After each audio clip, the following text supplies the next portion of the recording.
you are not a self-validating person, that will stop you from flourishing in a lot of areas of your life. You might stay at a job for like 10 years because you believe like you can't find anything better.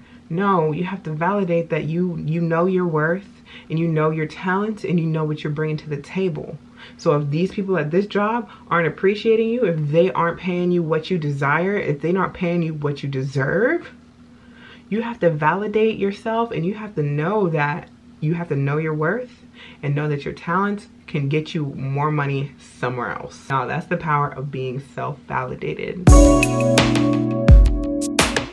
Hey everyone, welcome back to my channel. I decided I'm going to try to do something new in this video and not try it all. So I'm not going to use my little setup back there. I'm not going to use my lights. I'm just going to use my desk light and just get into this video. As you can see by the title of this video, I'm going to be talking about self-validation and the power that you have when you practice self-validation. In this video, I'm going to be talking about why we seek validation, what self-validation is, social media and social media and validation, arrogance and validation, and different ways that we can self-validate ourselves and work towards being a self-validated individual. So if that's something that you're interested in, if that's something that speaks to you, keep watching this video. Before I get into this video, be sure that you just think about subscribing to the channel and give this video a thumbs up. Let's go ahead and get into it. So, validation. The Google definition for validation is the action of checking or providing the validity or accuracy of something. So when we're self-validating, we're essentially affirming our emotions, actions, appearance, preferences, experiences, and etc. And when we seek validation, we're seeking social validation. Social validation is basically when other people are saying yes, like, yes, you're doing it. You're doing something right. You look good. You're smart. Your answer is right. That's basically what social validation is. Social validation can also be other people affirming your emotions. Social media, you know, now that I'm thinking of this, I know some people that'll get on social media. I think I don't want to say we all do this, but I feel like we're all kind of guilty of doing this. Like we see like a little meme or something that kind of validates how we feel about doing something that we're not too sure about, like, I don't know, talking back to your mom, or like fighting somebody, fist fighting somebody, or I don't know. We all just seem to run into those posts on social media that kind of affirm the way that we think, but we know it's not like, it's not really good to seek social validation on social media, especially if it's just a random meme post. I feel like it depends all from the source that you get your validation from, your social validation from. Now, why we seek validation? We seek validation because we're human. We're social creatures. And I don't care how much revolutionized you think we are, how advanced of a species you think we are. We're all animals, and we have these animalistic needs, and we're all just trying to fulfill our needs. And serotonin is the hormone in the brain that rages when we get that social validation, when we get that social level up, you know, when we get all those likes on Instagram. It might be like a little dopamine thing too going in that. Socialization and social validation is kind of paired with the hormone serotonin. And I have a reference right here that I'm going to just read off to you guys. Serotonin transporter gene has recently been shown to influence both behavioral measures of social anxiety and amygdala response to social threats. In short, we seek social validation because we are human. When it comes to social media and social validation, it gets very murky. It gets very dangerous. It gets to the point where you watch these videos on YouTube and you see people, you know, saying things like, you don't need validation, stop seeking validation. But at the same time, it's like, we're human, like we need social validation to thrive socially. Serotonin is also the hormone that's linked with mental health problems and depression and just anxiety. So we need that social validation. And when we don't get that social validation, then we start second guessing ourselves. We start, you know, just not feeling confident about the way that we are. We start just scrolling and scrolling and scrolling on Instagram and we haven't even posted in days.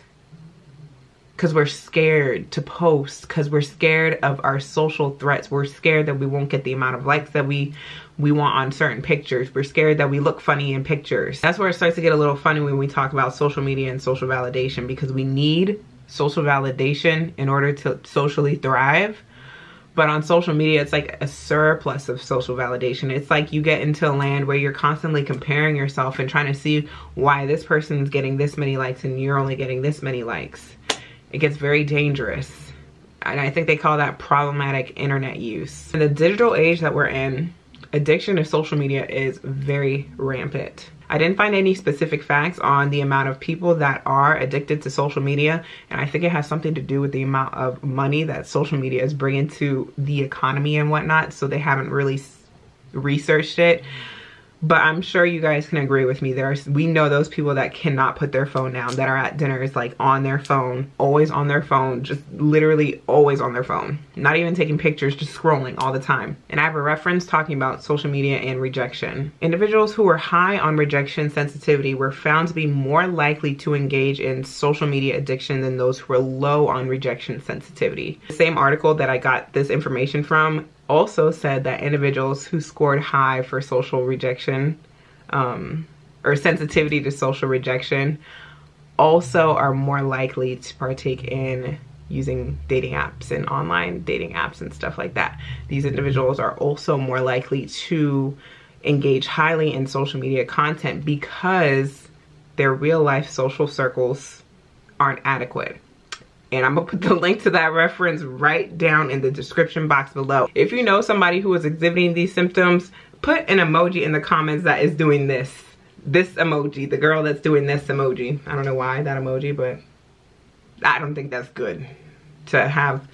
I don't think it's good to be that sensitive to what other people have to say. I don't think it's that good to be that sensitive to what other people have to say that aren't in your inner circle, you know? So arrogance and self-validation. We might confuse the self-validated person with somebody who is cocky as fuck. Everything about me popping, got face, I got body, I got it. Shout out to my girl Megan Thee Stallion. We might confuse these people who practice self-validation as people who are just cocky, people who are arrogant, people who are overly confident. We don't like people who are like always talking about how good they are and how nice they are at stuff.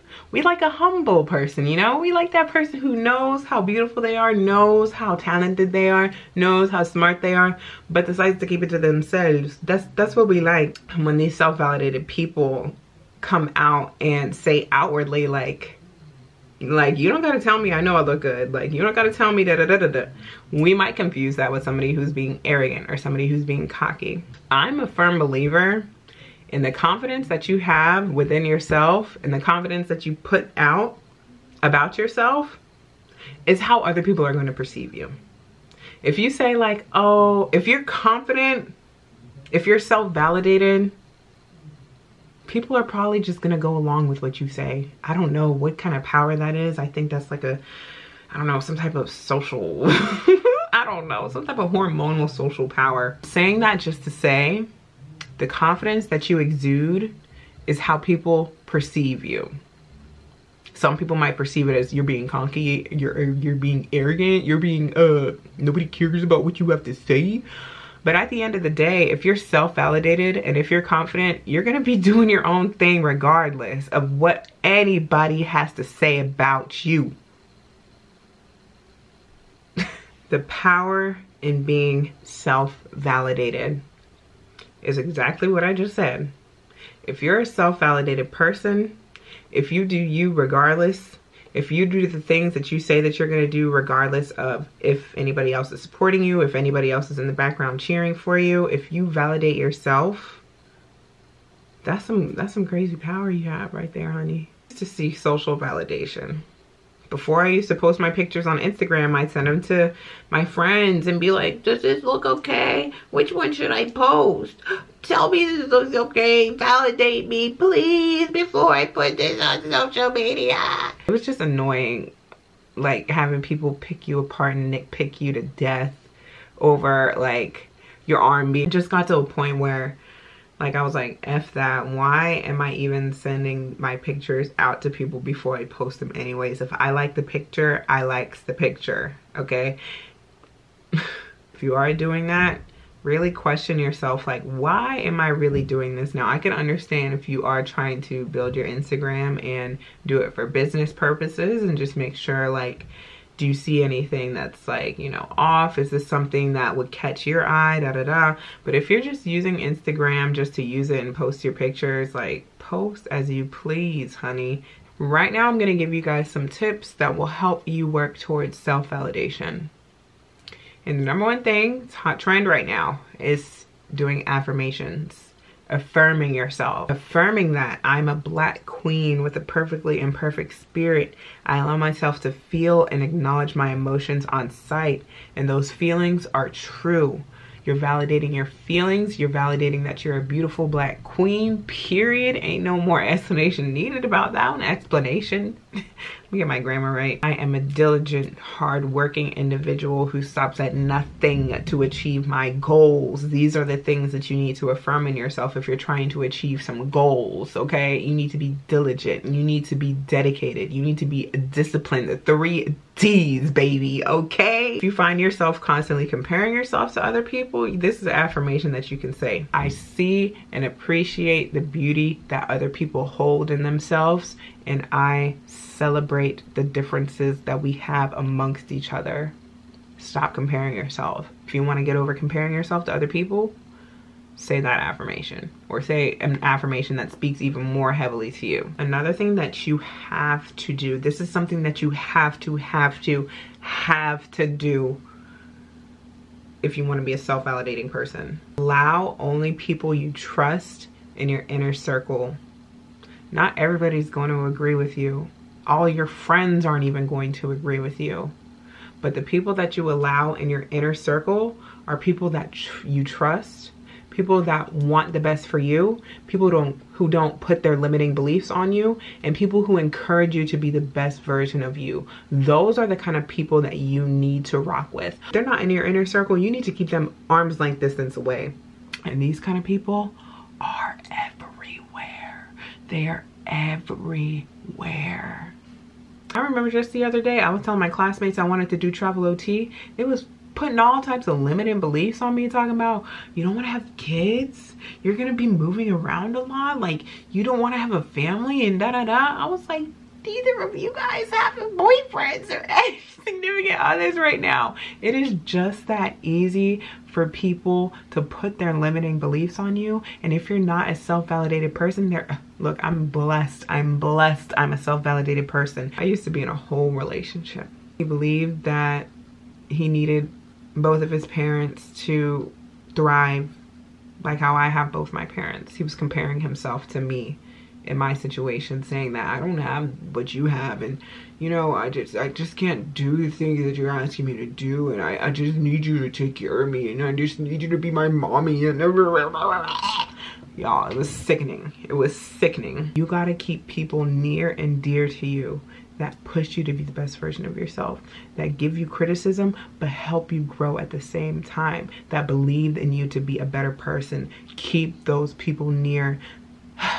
Y'all, powers of you being a self-validating person is, once you set your goals, once you set your priorities, once you figure out what you want to do, you are going to fulfill those goals regardless of the circumstances. You are going to fulfill those goals regardless of what is thrown at you. If you even put in your affirmations, I am a resilient woman who does not take no shit, isn't gonna let shit stop me from achieving my goals. If you put that in your affirmations, I promise you it will come true. It will come true. And the moment that I validated I can do anything that I want to was when I went back and looked at my old goals and said, wow, like, I really did that, like me, like I did that. I'm telling you guys have to get used to writing out your goals, writing out the things that you want to do, and just keeping track of those things, because that is also how you're going to keep your energy high. That's how you're going to confirm yourself. That's how you're going to affirm yourself of your abilities. If you look back and see all the things that you accomplished, I'm telling you, you have to get in the habit of writing out your goals, writing down the things that you want to achieve, and then maybe even a year or two later, go back and look. There's so much power in being a self-validating person. If you are not a self-validating person, that will stop you from flourishing in a lot of areas of your life. You might stay at a job for like 10 years because you believe like you can't find anything better. No, you have to validate that you know your worth, and you know your talent, and you know what you're bringing to the table. So if these people at this job aren't appreciating you, if they aren't paying you what you desire, if they're not paying you what you deserve, you have to validate yourself, and you have to know that you have to know your worth and know that your talent can get you more money somewhere else. And that's the power that, y'all, that's the power of being self-validated. If you just know your worth, know your abilities, and have faith in your skills, have faith in your mindset, have faith in your inner circle, you can do anything in life. Anything, no matter what happens to you. All right, everybody, that is everything that I have for this video on self-validation. Y'all, I cannot believe I forgot to say this. I can't believe I went through this whole video and forgot to say this. If you are struggling deeply with validating yourself, if you're struggling deeply with comparing yourself, if you're struggling deeply with just anything in relation to this video, I recommend that you go set up an appointment with your local and licensed mental health practitioner. I'm not local and licensed. I'm not licensed at all. I'll own up to it. I'm just an occupational therapy student who does her research. So if you are feeling overwhelmed by anything that I talked about in this video, please reach out to a certified mental health professional. If you enjoyed this video and it brought you value, if it spoke to you, give it a thumbs up and share it with a friend. Share it with somebody who needs to hear this. Also, in the description box below, I'm going to put my blog post that correlates with this article that has more references and more of the straight facts that I found on social validation and social media and just the different references that I was talking about throughout this video. I know I said references wrong, but that's okay. Be sure that you guys follow me on Instagram, and I will catch you guys in my next video. Bye.